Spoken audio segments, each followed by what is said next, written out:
What's that mga kayamix?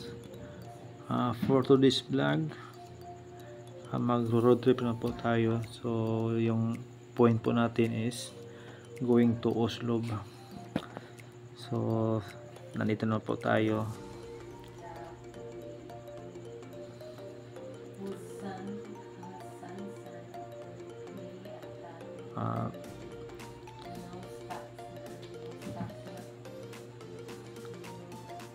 Sa hindi pa nakasubscribe mga kayamix, subscribe na po kayo at click the notification bell para updated po kayo sa mga videos na ina-upload ko po mga kayamix. So going to Oslo po tayo. May ano po tayo bibilihin po. So while nandito po tayo sa daan,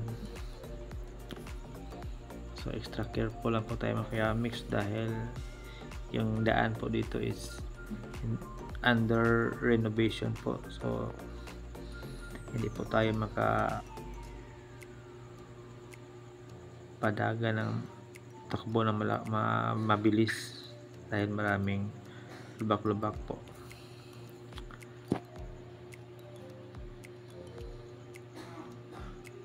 So extra careful lang po tayo mga kayamix.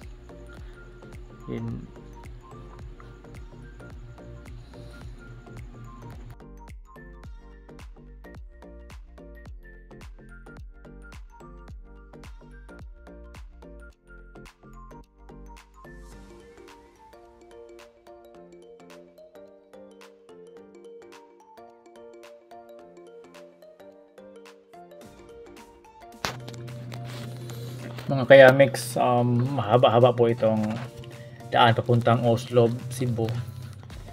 So ang first na puntahan namin mga kayamix is kasi balak po namin bumili ng water tank.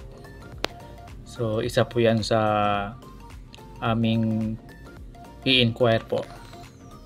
Madadaanan po natin yung tindahan po ng or hardware kumbaga.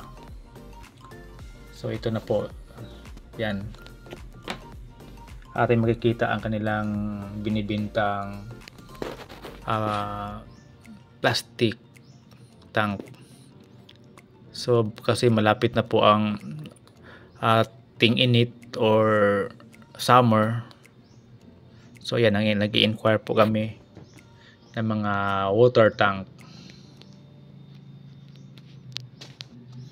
So nandito na ulit tayo sa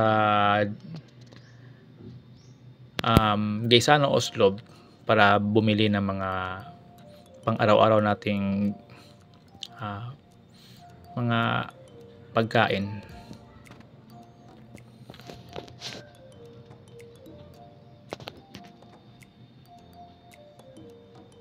So nandito na po tayo sa loob ng grocery store.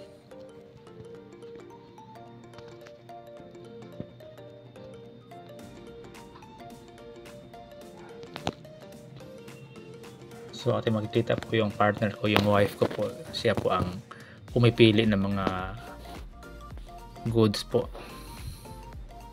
Kasi nasa kanya yung listing. So may plano po kaming bibilhing ingredients po ng ano po yun, yung kutsinta po. So naghanap na po kami ng molde ng kutsinta. Ayan, paikot-ikot po kami hanggang makita po namin. So dito po wala po kaming nakita. So napag-isip-isip namin na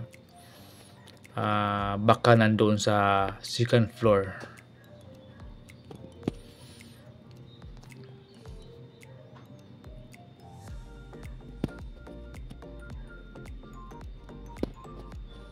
So nandito na po tayo sa counter po.